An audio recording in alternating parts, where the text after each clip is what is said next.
adi yuswa. Sasamunipun kita ngrepekaken kidung pasamuan Jawi kala wau. Sumangga pangibadah mirunggan saben dinten Jemuah adi yuswa ing Jemuah Kliwon 23 Mei 2019 kita lampahi ing manah kita nggadahi pengaken. Pitulungan kita punika saking Gusti ingkang akarya jagat milanipun. Siramat lan tentrem rahayu saking Allah Sang Rama lan Gusti Yesus Kristus makuwon ing panjenengan sedaya.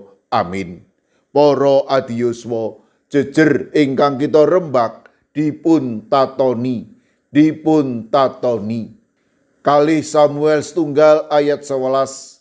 Senopati Daud banjur nyuwek-nyuwek pengagemani lan wong kang padha ngadhep ana ing ngarsani iya padha tumindak mengkono.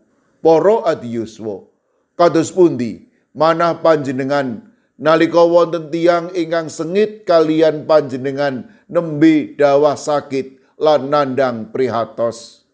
Kados pundi manah panjenengan nalika wonten tiyang ingkang remenipun natoni panjenengan sakmangke nembe sakit? Saged ugi rumaos bingah lan caos syukur awit piyambakipun pikantuk pameleh saking Gusti awit saking tumindakipun punika. Nanging boten mekaten Sang Prabu Daud nalika nampi pawartos sedanipun Saul.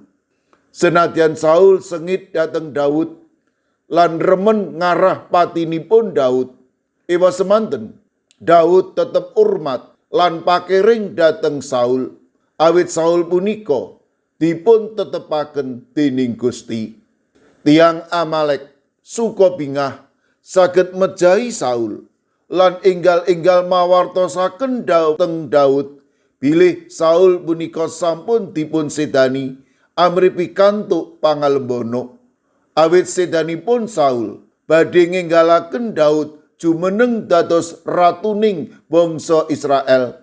Nanging kanyatanipun nalika nampi pawartos sedanipun Saul, Daud malah nandang duh kita. Manah Daud duh kita awit tresnanipun dhateng Yonatan lan raos urmatipun dhateng Saul. Ing kalih Samuel setunggal ayat 11 ngendika, Senopati Daud banjur nyuwek-nyuwek pengagemani lan wong kang padha ngadhep ana ing ngarsani iya padha tumindak mengkono.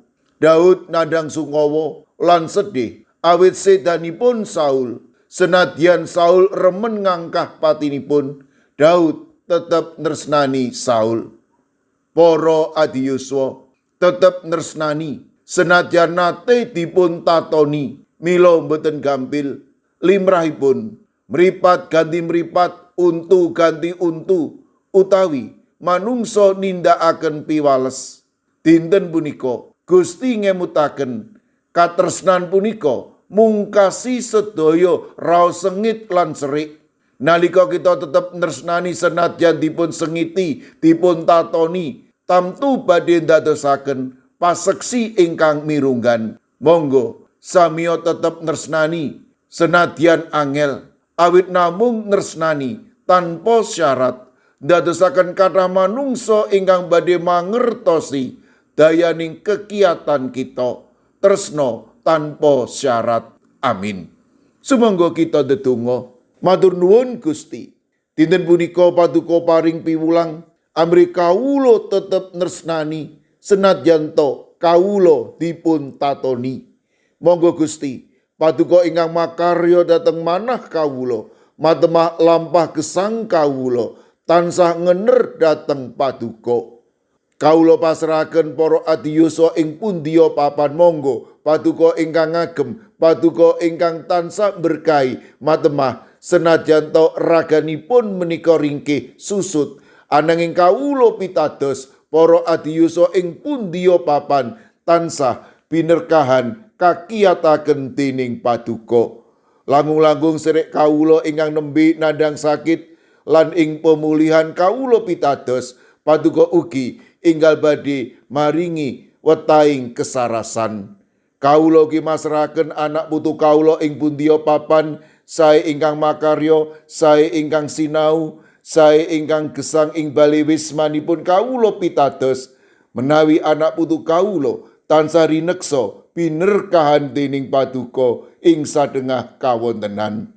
Kawula pasrahaken komisi adiyuswa ing gereja, ing klasis, ing sinode, tabloid adiyuswa, wasita adi, lan ugi adicara gegayutan kalian adiyuswa ndadosaken adiyuswa menika tansah caket raket kalian paduka. Kawula pasrahaken sedaya pandonga pasambat kawula wonten ing asma paduka Gusti kawula Yesus Kristus ingkang paring berkah dhateng kawula. Siramat lan tentrem rahayu saking Allah Sang Rama, Sang Putra, tuwin Sang Roh Suci makuwon ing panjenengan sedaya. Amin. Sumangga para adiyuswa kita tutup pepanggihan kita pangibadah Jemuah Adiyuswa ing dinten punika kanthi ngrepekaken kidung. Sumangga.